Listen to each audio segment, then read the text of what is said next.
Baik, assalamualaikum warahmatullahi wabarakatuh. Waalaikumsalam warahmatullahi wabarakatuh. Pertama sekali saya mengucapkan terima kasih banyak atas kesempatan yang telah diberikan oleh Bapak Ibu dan berkenan hadir berkumpul di suatu ruangan ini untuk berbagi ilmu atau sharing ilmu yang telah saya dapatkan, dan mudah-mudahan ini semua sudah kita terapkan di kelas kita masing-masing. Di sini kita akan membahas tentang penyebaran pemahaman dan penerapan pengalaman budaya positif bagi anak didik kita di setiap kelasnya. Nah, apa saja budaya positif itu? Mungkin Bapak Ibu sudah tahu semuanya, kita sebagai pendidik, posisi kita sebagai pendidik ini di mana bagi anak didik kita, dan bagaimana cara kita menerapkan keyakinan kelas nantinya di kelas kita masing-masing. Nah, dari keyakinan kelas itu, apakah Bapak Ibu semuanya sudah melaksanakan keyakinan kelas untuk peserta didik kita dari turunannya dari peraturan kelas yang kita buat sebelumnya, seperti itu. Nah, di sini kita akan membahas tentang konsep inti dari budaya positif itu. Yang pertama, perubahan paradigma belajar. Yang kedua, disiplin positif. Yang ketiga, nilai-nilai kebajikan, kebutuhan dasar manusia, motivasi, perilaku manusia, dan posisi kontrol guru, keyakinan kelas, dan segitiga restitusi. Sebelum kita masuk kepada materi, mungkin Bapak Ibu ada yang tahu dari kata kunci yang 8 di depan ini? Mungkin ada yang tahu tentang keyakinan kelas itu apa, atau segitiga restitusi itu apa, atau posisi kontrol kita sebagai guru itu bagaimana? Mungkin ada yang sudah tahu?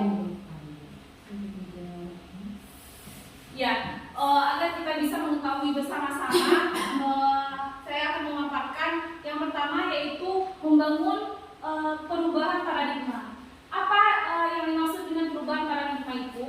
Yaitu kunci untuk menciptakan budaya positif itu sendiri melalui kolaborasi dan kerja tim. Dan kita dapat mengubah diri dan lingkungan menjadi lebih baik. Jadi di sini perubahan paradigma itu bagaimana kita sebagai tenaga pendidik yang ada di SDN Pasangga 1 ini berkolaborasi menjadi satu tim untuk mengubah diri dan lingkungan kita menjadi lebih baik. Nah, itu termasuk dalam budaya positif, yaitu membangun perubahan paradigma. Yang sebagaimana kita sudah berusaha untuk berkolaborasi bersama, menciptakan suasana lingkungan di sekolah ini dan menciptakan murid-murid yang mempunyai akhlak kalimah. Selanjutnya yaitu kedisiplinan positif ini. Yang pertama, memperkuat tanggung jawab. Memperkuat tanggung jawab itu seperti apa? Yaitu dengan manajemen waktu. Di mana manajemen waktu ini kedisiplinan dalam mengatur waktu membantu meningkatkan efisiensi dan produktivitas dalam kehidupan sehari-hari. Bagaimana kita sebagai pendidik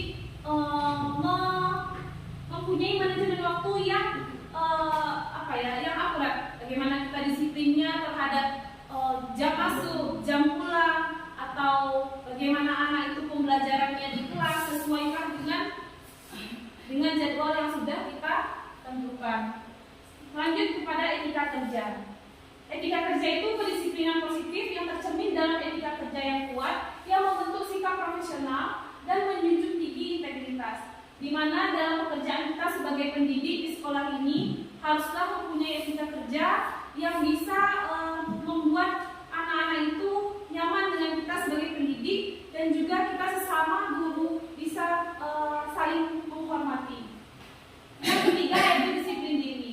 Disiplin diri ini konsisten dalam mengikuti prinsip-prinsip dan nilai-nilai pribadi menjadi faktor penting dalam mencapainya kesuksesan. Jadi kita sebagai pendidik dan juga kalau di dalam organisasi sekolah di SDN Pasangga 1 kita mempunyai pimpinan. Bagaimana pimpinan membiasakan disiplin diri untuk guru-gurunya bisa menurunkan kepada siswanya nantinya. Jadi ini bisa dikatakan turun ke bawah dari pemimpinnya dulu untuk konsisten dalam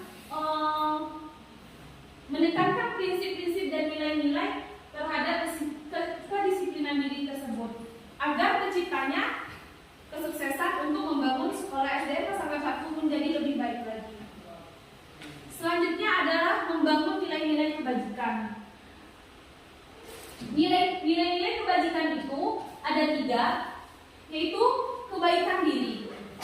ini melatih diri dalam perilaku baik seperti kejujuran, kesopanan, dan empati, membangun budaya positif di sekitar kita. Yang selanjutnya kebaikan sosial, berkontribusi dalam membantu orang lain dan ikut serta dalam kegiatan sosial yang bermanfaat menginspirasi nilai-nilai kebaikan. Jadi di sini kata-kata kebajikan itu bisa dikatakan nilai positif. Jadi nilai positif yaitu dimulai dari diri kita, yang mana kita berperilaku baik, kesopanan, empati, agar lingkungan kita nanti juga turut berefek kepada kita, ada timbal baliknya seperti itu. Nah selanjutnya yaitu kebaikan sosial, di mana yang tadi kita telah dipaparkan, yaitu apa itu contoh kebaikan sosial, yaitu membantu orang lain dan ikut serta dalam kebaikan sosial yang bermanfaat, menginspirasi nilai-nilai kebaikan. Nah, sosial ini pasti adanya di lingkungan sekitar SDN Pasanggal 1 ini, yaitu dengan komitmennya terhadap lingkungan seperti menjaga kebersihan, mendaur ulang, dan menciptakan budaya yang berkelanjutan. Jadi, di sini kita diharapkan tidak mengikis budaya-budaya atau kebiasaan-kebiasaan positif yang telah diwariskan oleh leluhur, bagaimana itu tentang adab, akhlaknya peserta didik, itu harus kita jaga, lestarikan sebagai kebaikan di lingkungan kita sendiri di SD Pasanggal 1 ini.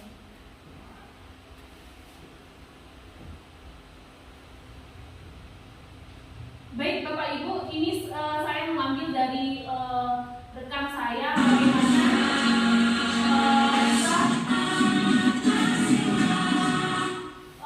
nilai-nilai kebajikan yang ada di yang harus kita sepakati bersama, dan mungkin ini bisa kita sepakati juga sebagai pendidik, karena pendidik ini tujuannya satu, yaitu mencerdaskan, merubah akhlaknya seorang peserta didik atau warga sekolah ini menjadi lebih baik lagi seperti itu.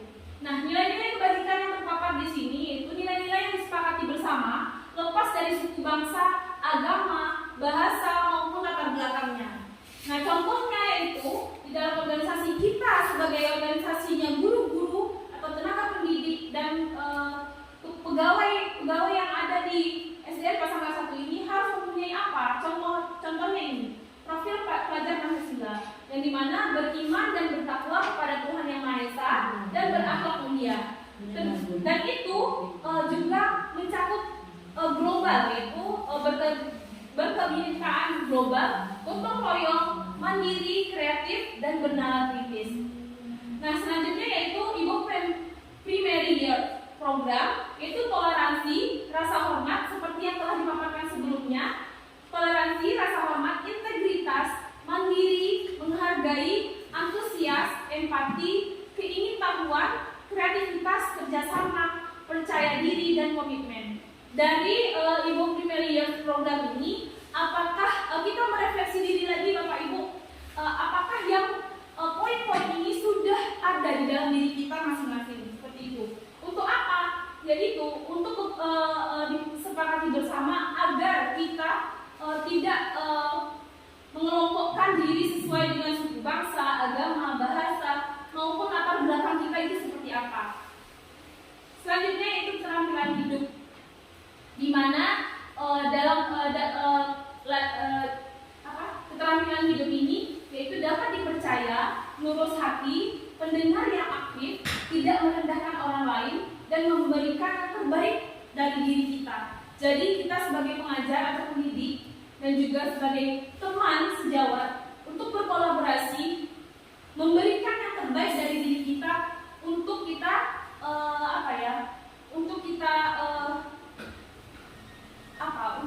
bermanfaat bagi lingkungan kita di SDN Pasanggal 1 ini. Selanjutnya yaitu kebutuhan dasar manusia. Nah, kebutuhan dasar manusia ini adalah suatu yang kita lakukan untuk mendapatkan apa yang kita inginkan. Benar apa benar? Ya. Nah, seluruh tindakan yang kita lakukan memiliki tujuan tertentu. Pasti kita sebagai guru ini mempunyai tujuan. Apa sih tujuan kita sebagai pendidik? Begitu ya Bapak Ibu? Nah, dan semua kebutuhan dasar kita terpenuhi dengan baik. Di sini kebutuhan kita sebagai manusia tidak hanya mendidik. Nah, kata tadi Pak Sudar bilang tidak hanya mendidik, tapi juga mencari rezeki di sini tempatnya kita. Dengan cara apa?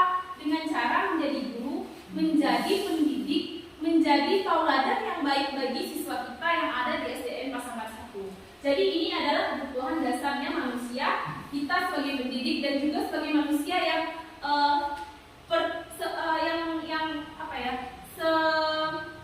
sama seperti profesi lainnya, yaitu membutuhkan materi dan baik. Kenapa Bos? Dan lain-lain. Dan lain-lain. Baik. Nah, ini adalah kebutuhan 5 dasar kebutuhan manusia. Tadi kan Bapak Ibu ada yang mengatakan bertahan hidup. Bertahan hidup itu dengan apa? Dengan uang. Tadi benar ya Pak Sudar ya? Nah, bertahan ya dengan uang. Kalau nggak ada uang tidak bisa hidup. Bisa dan itu tidak bisa dipungkiri begitu ya. Yang pertama yaitu bertahan hidup. Kita butuh makan, kita butuh pakaian, tempat tinggal, keamanan dan kesehatan. Jadi kalau kita tidak sehat, bagaimana kita akan bertahan hidup? Begitupun dengan kita butuh makanan, tempat tinggal dan lain sebagainya. Yang kedua, kita butuh kasih sayang dan rasa diterima. Jadi ketika kita menjadi manusia yang yang normal, ibaratnya yang masih merasa butuh kasih sayang dan rasa diterima. Bagaimana kita diterima di lingkungan SDN Pasaman 1 dan bagaimana kita diberikan kasih sayang dan memberikan kasih sayang kepada lingkungan kita sendiri. Yang kedua yaitu penguasaan. Di sini adalah yang dimaksud penguasaan itu harga diri, keinginan untuk dianggap, memimpin, berprestasi, diakui dan didengar. Jadi di sini semua kita sebagai manusia kita pasti butuh dihargai, butuh keinginan untuk dianggap kalau kita ini ada seperti itu. Nah juga berprestasi. Bagaimanapun cara kita mencari prestasi yang terpenting itu adalah hal yang positif yang bisa kita terapkan di lingkungan kita sendiri dan diakui untuk didengar seperti itu. Selanjutnya yaitu kebutuhannya kebebasan. Di sini kebebasan yang dimaksud mandiri, memiliki pilihan, mencoba hal baru, mampu mengendalikan arah dirinya.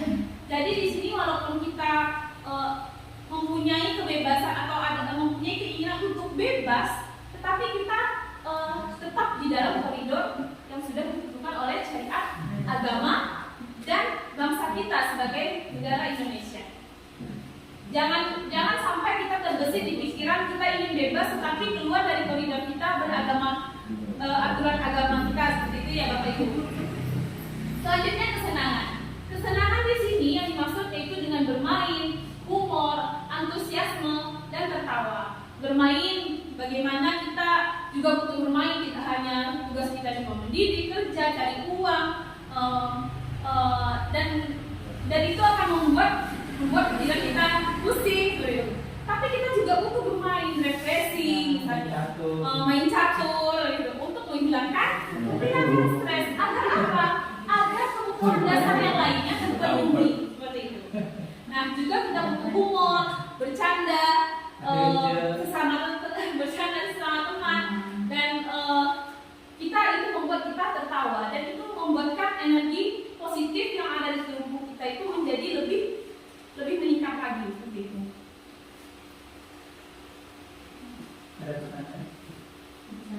Oh ya, mau bertanya tentang 5 kebutuhan dasar manusia.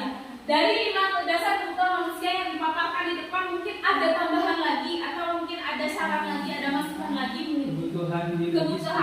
Kebutuhan biologis contohnya mungkin Pak. Kebutuhan biologis tadi contohkan. Oh iya. Itu. Oh, kebutuhan biologis. Baik. Ya, Ibu bisa menjadi kebutuhan kita sebagai manusia. Ya benar. Karena kita kan mempertahankan ekosistem itu agar meningkat gitu ya. Baik. Selanjutnya kita masuk kepada motivasi dari perilaku manusia itu.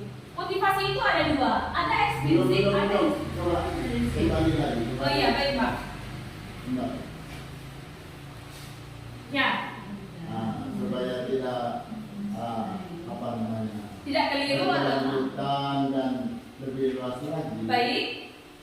Jadi saya simak mulai dari awal dari kebutuhan positif. Ya. Nah itu saya dari pemaparan Bu Hira tadi, Ya. memang di sini sudah melaksanakan itu Ya. budaya positif itu. Ya. Nah ternyata setelah menangkap kepada 5 kebutuhan dasar, itu seakan-akan saya lihat itu dari kelimanya itu ada 2 Ya. yang saya tidak setuju atau Yang tidak setuju. Yang mana Bapak kalau boleh tahu? yang penguasaan dan kebebasan. Penguasaan dan kebebasan. Ya. Baik. Kenapa mungkin Bapak bisa memaparkan alasannya dalam- kenapa tidak setuju? Dalam penguasaan Ya. itu harga diri, keinginan untuk dianggap. Kenapa kalau sudah kita itu membiasakan budaya positif, kok masih harga diri itu diperlukan? Ya. Kemudian keinginan untuk dianggap itu masih diperlukan. Kalau memang kita akan membiasakan budaya positif. Baik. Nah itu supaya tidak dilanjutkan dulu, dijelaskan dulu. Baik, boleh saya memberikan masukan atau penyanggahan Bapak terhadap ya. Ya, mungkin maksudnya di sini Bapak paparan ini kenapa dalam budaya positif itu kita masih membutuhkan harga diri. Ketika budaya positif yang kita lakukan itu atau kebiasaan positif yang kita lakukan itu belum menjadi positif menurut pandangan orang lain, gitu. Nah, bagaimana responnya orang lain terhadap kita? Tapi kan semua pendapat itu bisa kita hargai. Belum tentu satu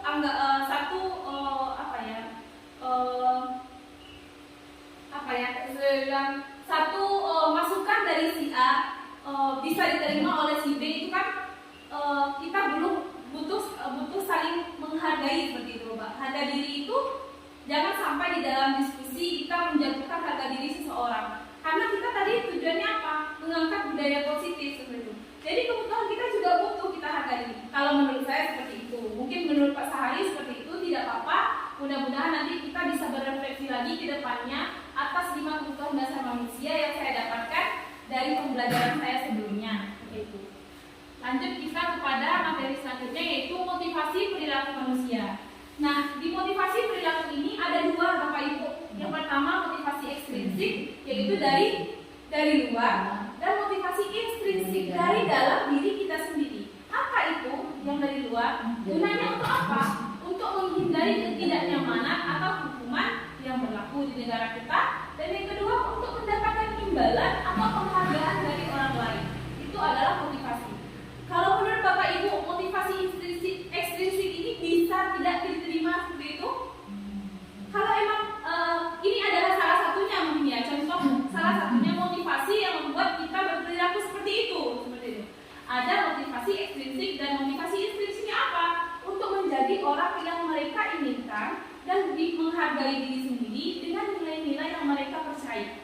Seperti itu. Jadi ada 2 faktor yang menyebabkan motivasi perilaku dari manusia tersebut.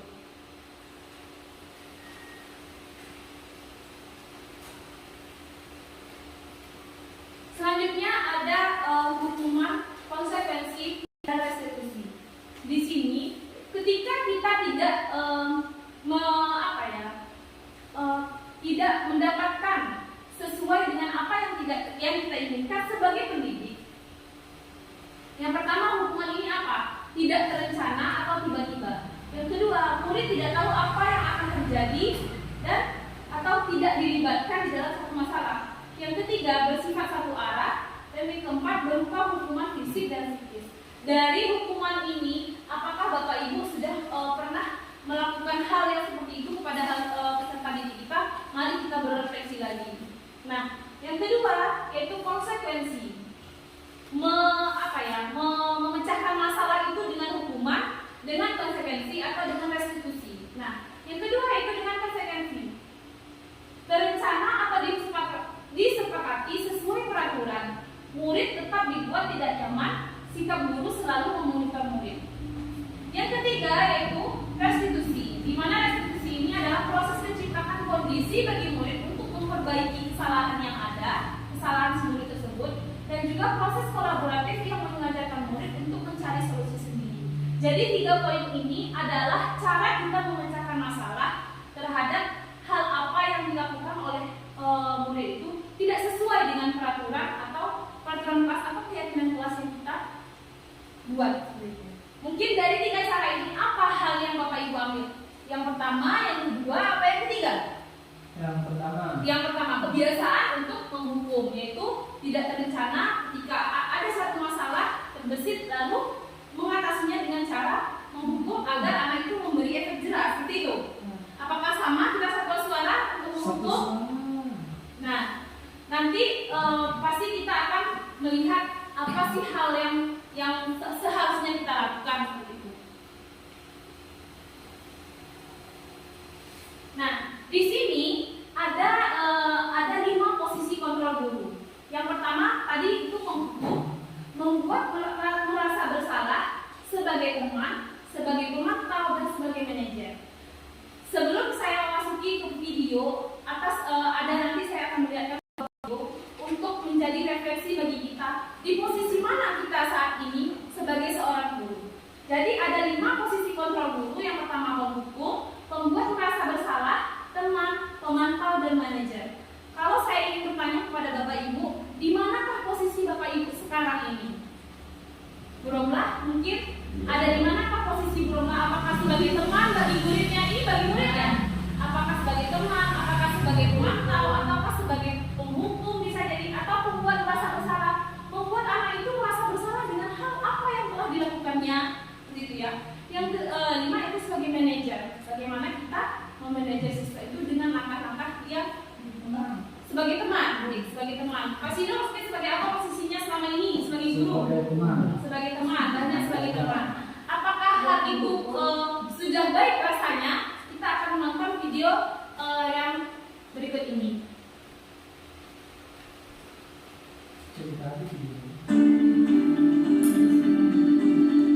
Ini adalah posisi penghukum, Bapak Ibu. Contoh adegan kita sebagai guru menjadi posisi penghukum ya Bapak Ibu.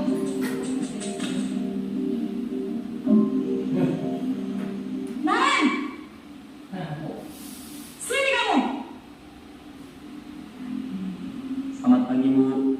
Selalu terlambat. Kamu deh pasti terlambat. Maaf Bu, saya Apa? Apa coba? Alasan kamu apa lagi?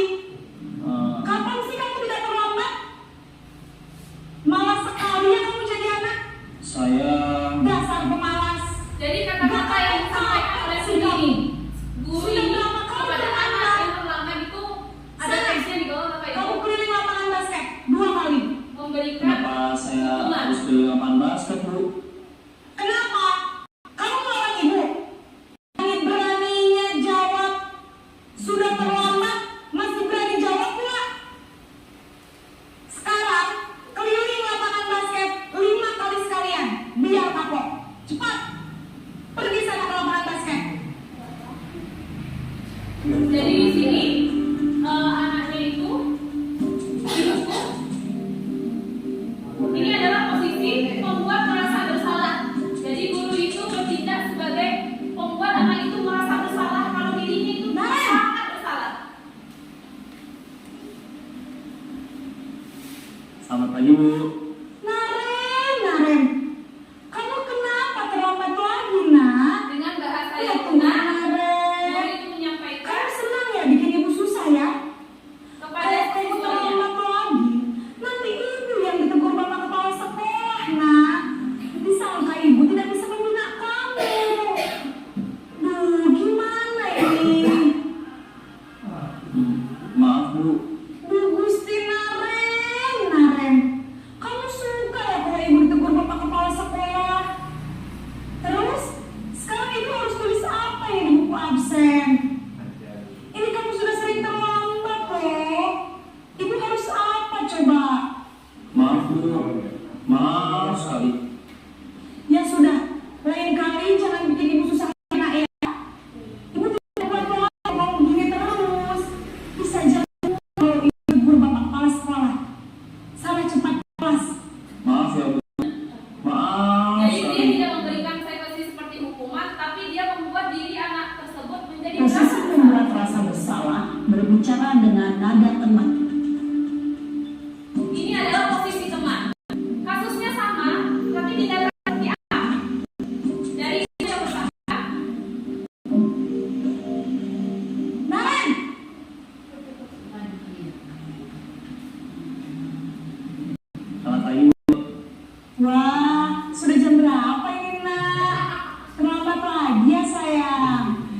Bu. Di sini gurunya Guru saya sebagai mau pemandai saya serta Bu. didik yang membantu. Kamu punya anak yang larinya paling kencang. Kok terlambat sih? Iya Bu, saya memang terlambat bangun tadi. Jadi biarpun saya lari kencang, tetap nggak kekejar Bu. Ya sana nanti lain kali larinya lebih kencang lagi ya, biar gak terlambat lagi. Bikin ibu demi ibu, bisa kan? Bisa lah Bu. Ya sudah sana masuk kelas, ibu beresin urusan absen kamu. Kamu ini ada-ada saja.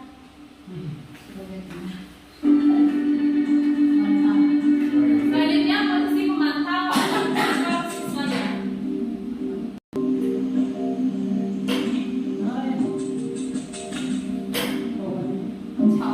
Sama Bapak Ibu sama. Naren,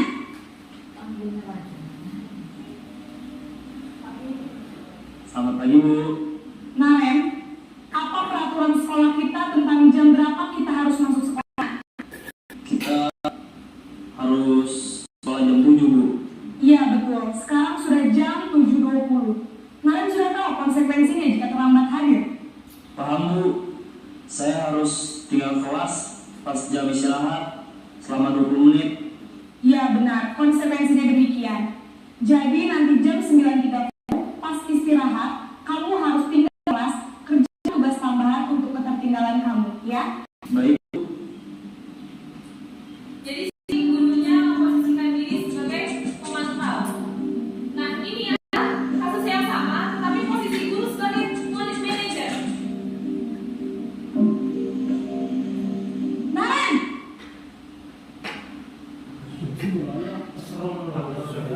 Selamat pagi Bu.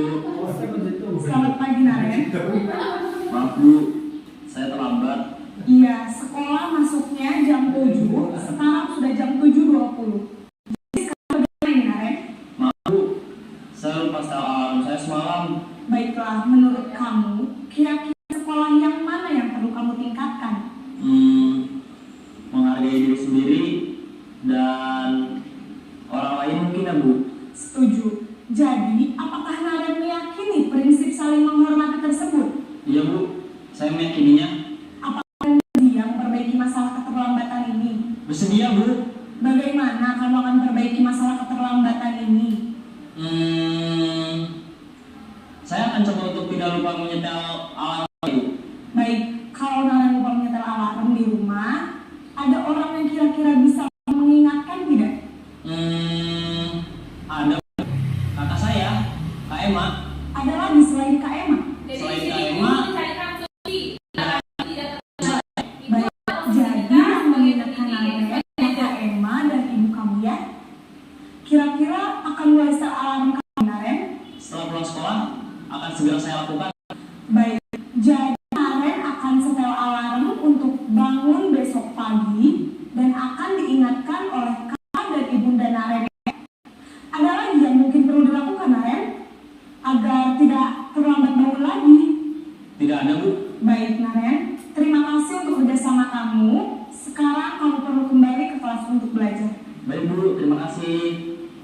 Baik Bapak Ibu, itu adalah 5 posisi kontrol kita sebagai guru, yang dimana kita sebagai pendidik harus menempatkan diri kita di bagian yang di posisi yang mana. Kalau menurut Bapak Ibu yang kita tayangkan tadi, di posisi mana Bapak Ibu yang rasa itu lebih baik?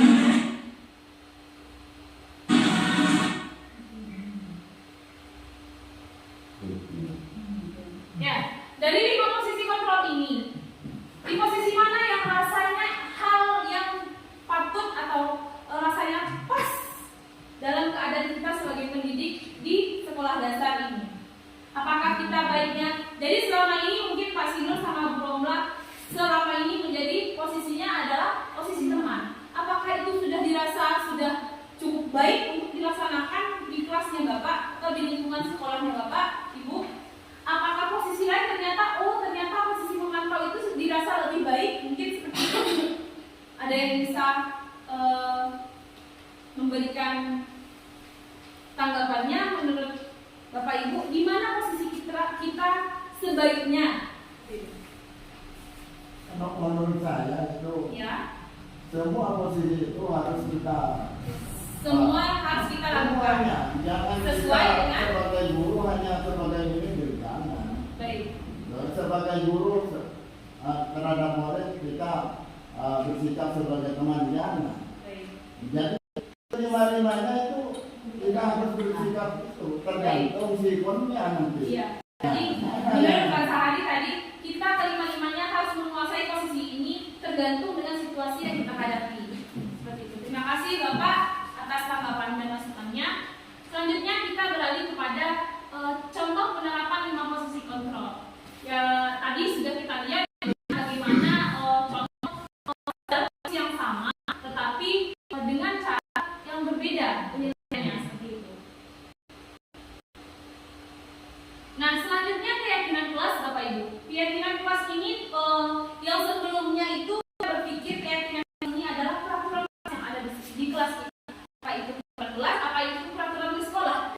Jadi di kelas sekolah jika kita berharap pada sesuatu menyesuaikan dengan peraturan kelas kita. Jadi misalnya peraturan sekolah itu tidak boleh datang terlambat. Nah, terus dalam peraturan kelas peraturan kelas harus saling selaras, harus saling sama-sama mendukung. Ketika di sebuah peraturan sekolah berbanding terbalik dengan peraturan kelas itu tidak bisa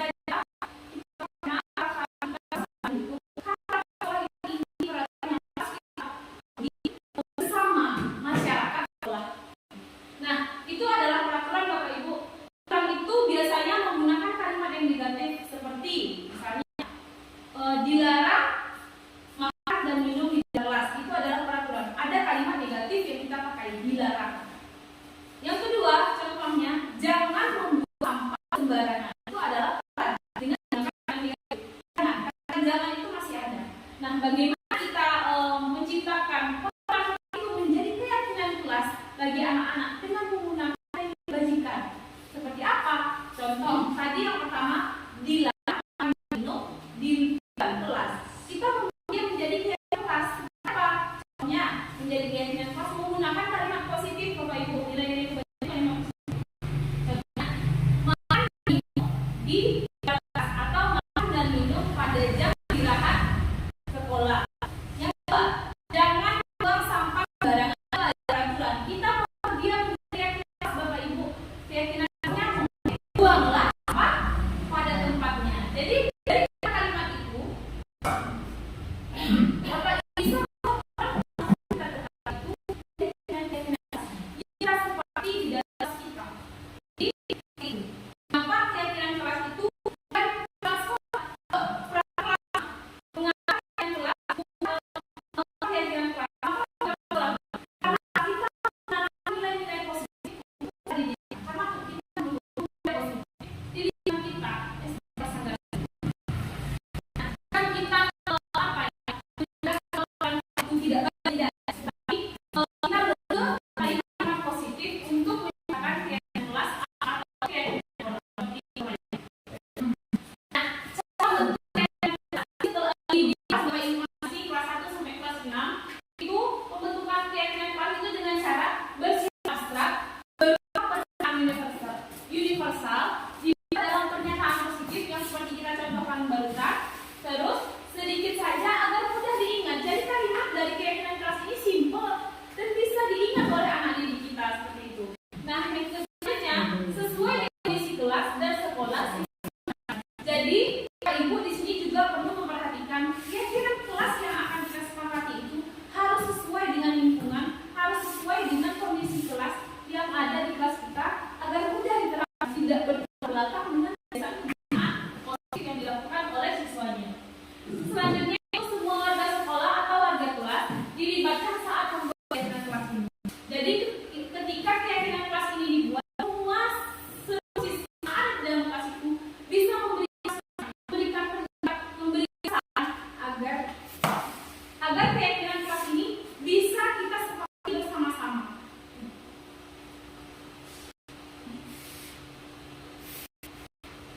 Nah, tapi ada 5 permasalahan dengan mengatasinya posisi guru 5 komposisi itu.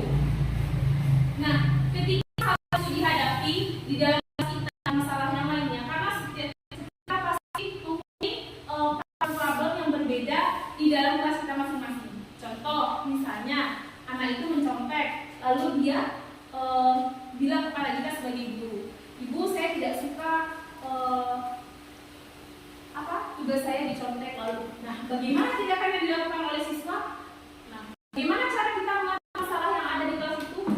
Dengan menggunakan segitiga restitusi. Apa itu segitiga restitusi? Itu suatu proses dialog yang dijalankan oleh guru agar dapat menghasilkan murid yang mandiri dan tanggung jawab. Saya ada berupa contoh tentang masalah dengan segitiga restitusi ini, Bapak Ibu, yang dimana ini merupakan sebentar.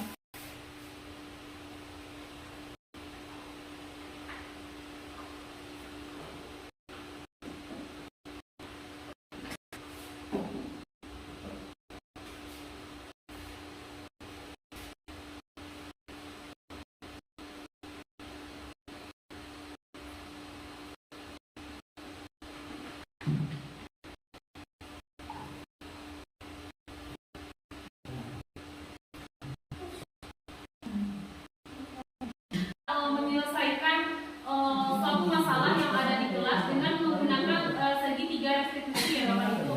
Mungkin ini bisa menjadi referensi Bapak Ibu bagaimana cara kita mensiasati atau memecahkan masalah di dalam kelas menggunakan segitiga restitusi. Kasusnya seperti ini Bapak Ibu. Kupon tidak terima pekerjaannya selalu dicontek oleh temannya.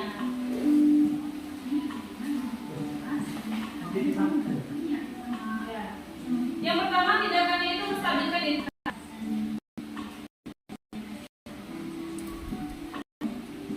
Jadi ini kita melakukan keyakinan yang ada dan undang tentunya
baik Bapak Ibu, di sana adalah bagaimana kita guru memecahkan masalah dengan restitusi segitiga restitusi.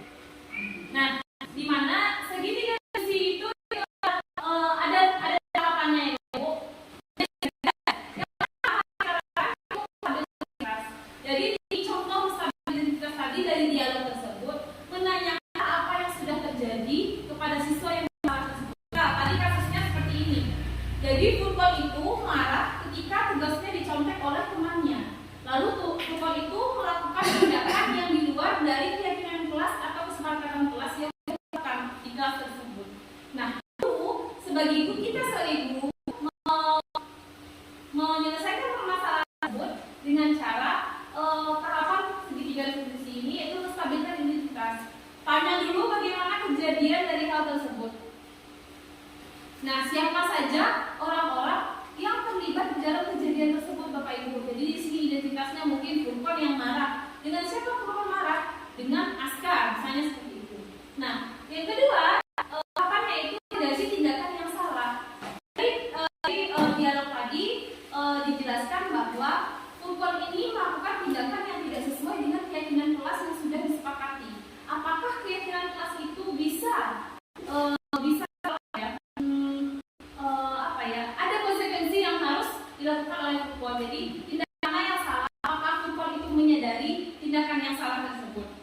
Nah, dengan menyadari bagaimana cara dengan menanyakan keyakinan kelas yang sudah disepakati. Begitu cara contoh menyelesaikan satu masalah dengan menggunakan segitiga restitusi ini Bapak Ibu. Nah, ini penjelasannya. Untuk yang tadi menstabilkan identitas dengan kata-kata seperti apa gitu ya. Dasar membuat kesalahan adalah bagian dari proses pembelajaran. Jadi anak-anak itu tidak selalu benar Bapak Ibu. Pasti dia dengan emosi yang tidak stabil, mungkin anak-anak itu merasa kesal dengan secara spontan melakukan hal-hal yang di luar dugaan. Bagaimana kita menyikapinya? Yaitu berbuat salah itu wajar. Ini adalah dialog yang sebaiknya dilakukan. Tidak ada manusia yang sempurna. Bapak atau Ibu juga pernah melakukan hal tersebut. Tidak siapa yang salah, tetapi Bapak Ibu ingin mencari solusi dari permasalahan ini.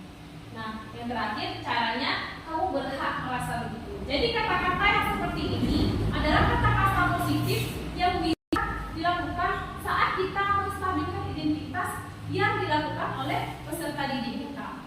Selanjutnya yaitu dengan validasi tindakan yang salah. Ini berdasarkan prinsip setiap perilaku berbeda memenuhi suatu kebutuhan. Contohnya seperti apa? Mungkin kata-kata seperti apa? Kamu pasti punya alasan mengapa melakukan hal itu.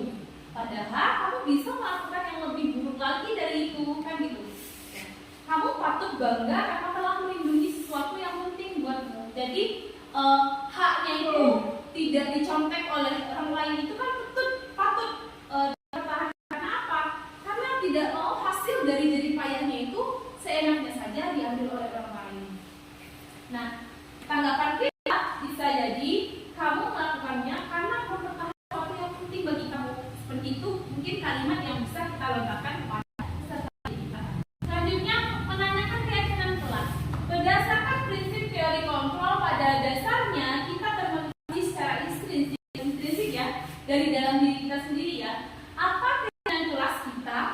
Nah, kita kembali mengingatkan kepada anak murid kita, nilai-nilai apa yang telah disepakati bersama? Seperti apa gambaran sebuah kelas yang ideal menurut kamu? Kamu ingin menjadi orang seperti apa?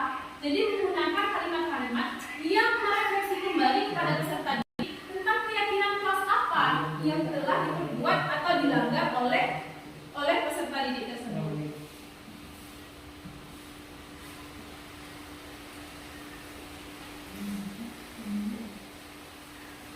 Nah, baik Bapak Ibu, mungkin sekian pertemuan kita mengenai budaya positif,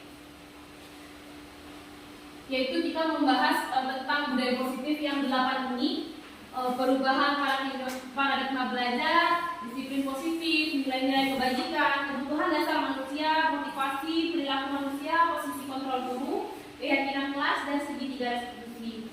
Terima kasih atas partisipasinya. Mungkin Bapak Ibu, sesi ini saya ingin menanyakan apa hal baik yang sudah Bapak Ibu dapatkan. Mungkin ada saran dan masukan untuk saya sebagai pemateri pada kali ini, dan kita sharing ilmu mengenai budaya positif ini. Mungkin ada masukan atau tanggapan Bapak Ibu tentang kegiatan yang kita lakukan pada saat ini. Mungkin Pak Wahyu.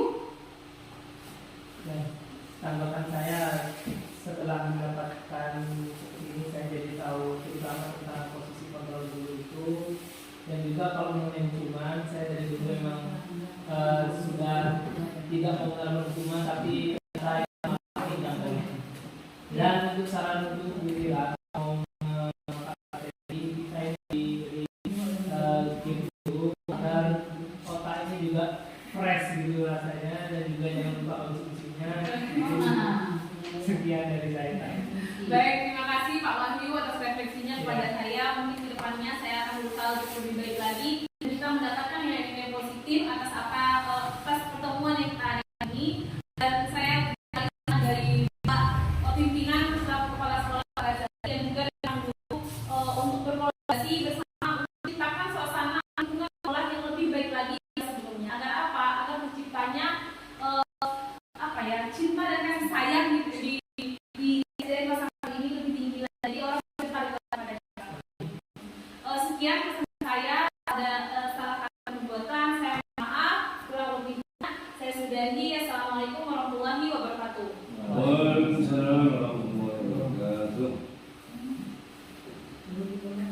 Apa bilang gue? Padahal pernah nyedot saya 500. Oh itu nggak nyedot.